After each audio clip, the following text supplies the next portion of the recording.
Jin, ya Wense, Josen, dan para Jin semuanya, terimalah salam pengakuan iman di dalam agama Konghucu. Hanya kebajikan Tuhan berkenan. Itik Panggian. Pada siang hari ini saya mencoba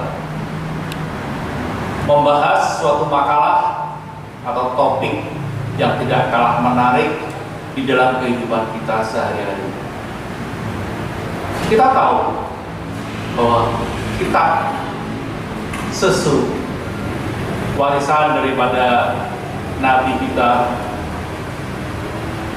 itu usianya sudah lebih dari 2500 tahun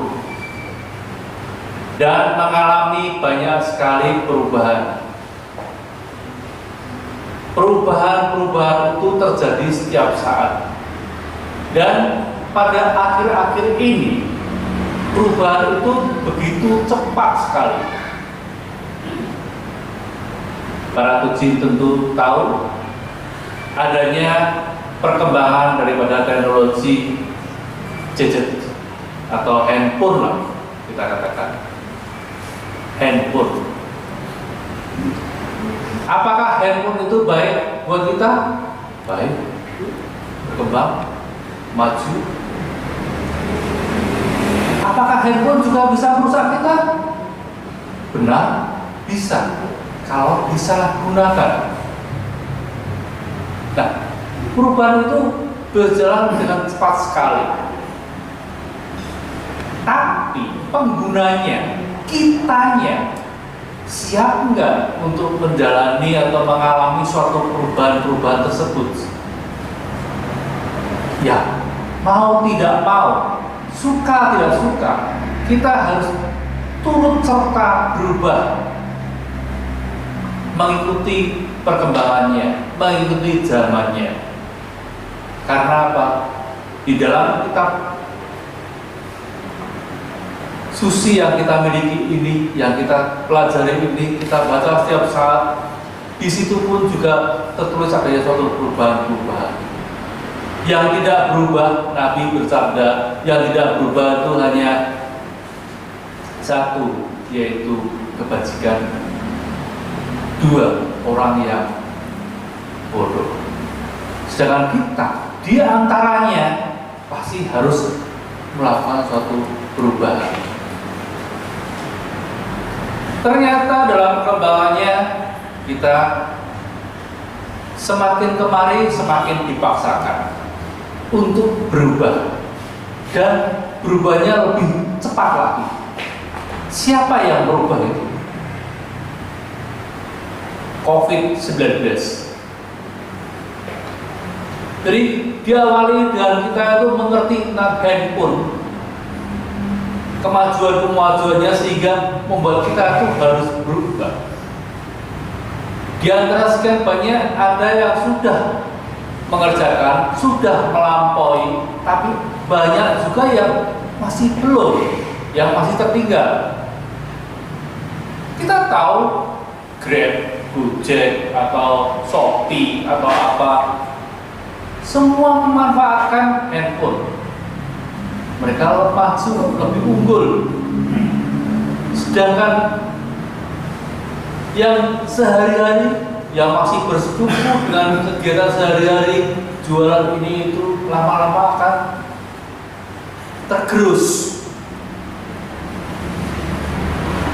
Nah, dengan adanya COVID-19 itu membuat kita itu lebih dipaksa.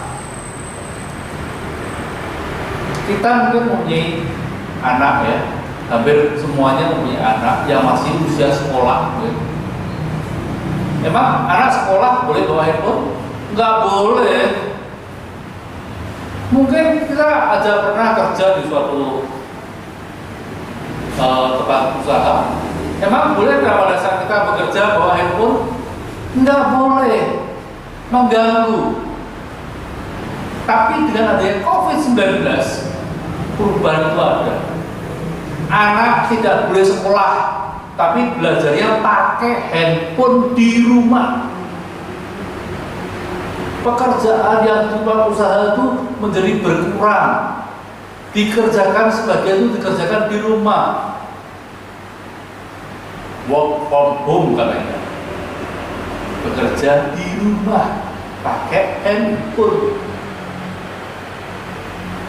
Nah, bagaimana kita sebagai umat Konfusiani itu menyikapi perubahan-perubahan ini? Baik, di sini akan saya uraikan sedikit bacaan, yaitu pada Sabda Suci jilid 6 ayat yang ke-30.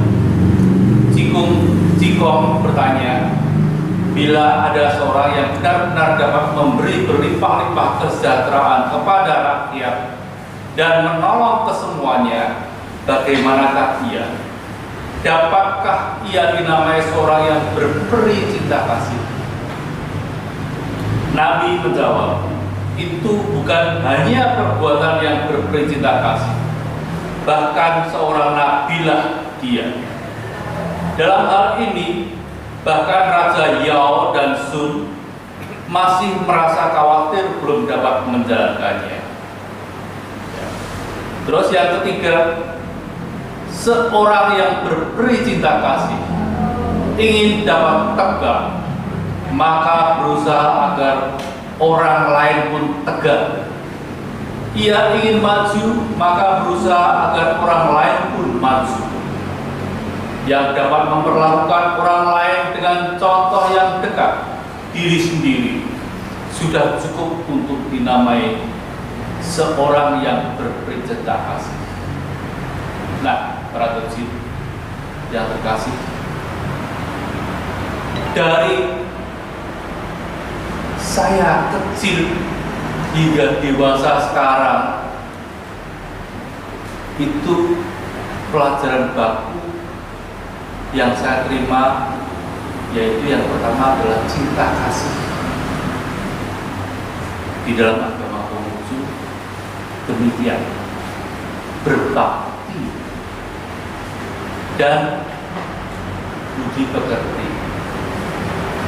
Dasarnya adalah jinggiletisin. Kalau bahasa sekarang saya nggak begitu hafal ya, nggak begitu. Tapi saya ingatnya ya jinggiletisin. 5 kebajikan yaitu. Nah, kita dalam suatu kerangka AD09 atau Solo, Bungkau Solo. Nah, kalau kita bersatu mengikuti perubahan, marilah kita menjalankan. Contoh, kalau sekolah kita coba membuat atau mengolah sedikit ya, pendidikan budi pekerti dan bahasa Mandarin. Kita buka seperti itu, karena saya tahu zaman kita kecil namanya ini budi, ini ayah budi, ini ibu budi, tahu ya pelajaran itu ya. Nah, kalau di kita kan ada wo saya, ini wo te mama, wo te papa, wo te keke, wo te cie. Nah, itu semuanya itu dipelajari dan dilanjutkan dengan adanya suatu pelajaran budi pekerti sesuai dengan ajaran Konfusiani. Itu satu faktor. Kemudian apa? Nah, sebagai seorang yang bisa memberikan suatu nuansa perubahan itu, yaitu marketing online. Apa itu marketing online? Marketing online yaitu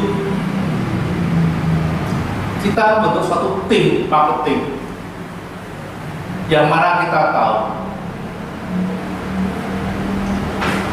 sebagian dari teman kita ada produk, misalkan produk dupa, mungkin penjualannya akan menurun. Nah, kita mencoba menawarkan suatu jasa marketing. Dupa itu dikemas sedemikian rupa, difoto dan di proses bagaimana kita share di dunia online. Banyak sekali Demikian pula teman yang menggeluti dunia tanaman mungkin, ya pembibitan kita kemas, kita tawarkan pada secara online, dan masih banyak lagi. Baik para tojin, mengingat waktu yang sangat singkat, sebetulnya uraian ini masih bisa panjang. Saya akhiri sekian dulu. Bila menginginkan saya atau aku atau kami untuk berbicara dimanapun, penjelasan tentang ini dapat menghubungi nomor WhatsApp saya juga. Terima kasih, dalam salamlah, terima kembali salam peneguhan iman kita, hanya kebajikan Tuhan berkenan. We take talk.